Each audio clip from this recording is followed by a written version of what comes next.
اس حقیقت میں کسی شک و شبے کی گنجائش نہیں ہے کہ 20ویں صدی عیسوی کے عظیم ترین اسلامی مفکر علامہ اقبال تھے.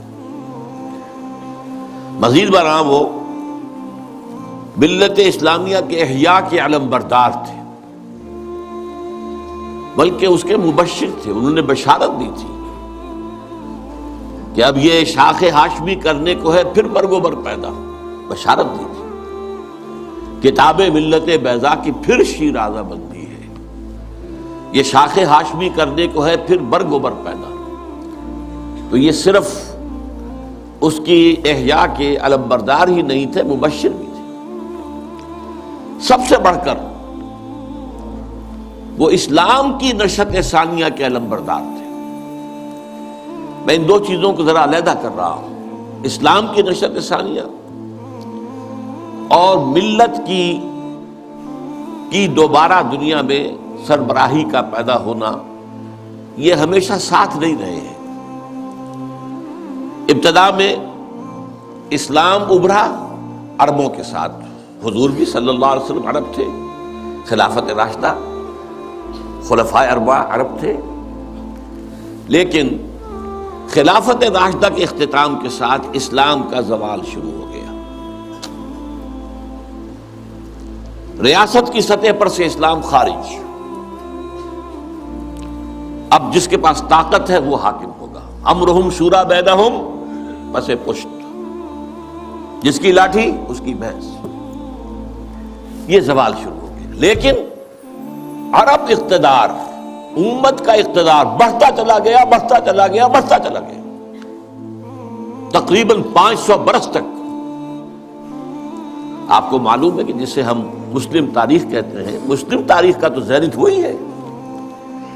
ہارون الرشید کا زمانہ، مامون الرشید کا زمانہ، امین الرشید کا زمانہ، یہ ہے اصل دور.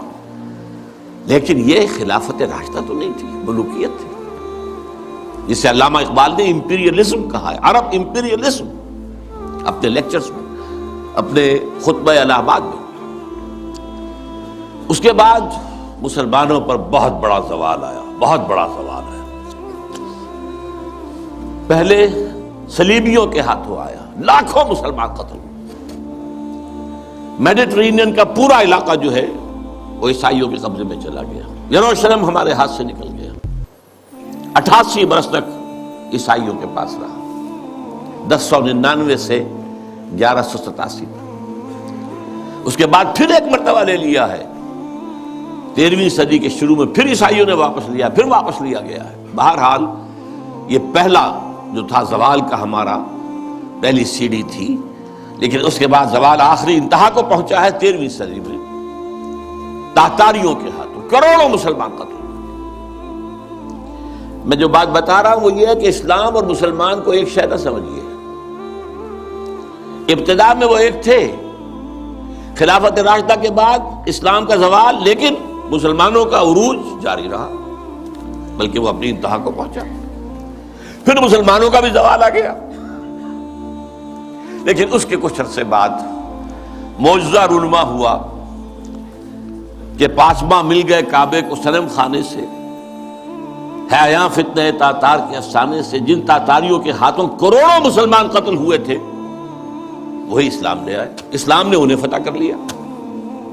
بہرحال پھر ترکوں کے زیر قیادت مسلمانوں کا دوسرا عروج آیا ہے. ترکان تیموری ہندوستان میں، ترکان صفوی ایران میں، ترکان سلجوقی مڈل ایسٹ میں، ترکان عثمانی Ottomans, the great Ottoman empire for 4 centuries 400 years. خلافت بھی ان کے پاس رہی. پھر ان کا بھی زوال آ گیا. اور یوں سمجھیے کہ پچھلی صدی کے آغاز میں، پہلی جنگ عظیم کے بعد، اسلام اور مسلمان دونوں انتہائی زوال کی حالت میں تھے، دونوں.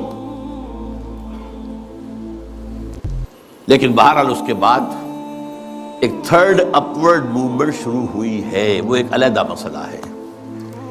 لیکن میں یہ عرض کر رہا تھا کہ علامہ اقبال ملت اسلامیہ کی بھی احیاء کے علم بردار تھے اور اسلام کی نشست ثانیہ کے بھی علم بردار تھے. یہ دونوں چیزیں ان کے ہاں بیک وقت موجود ہیں.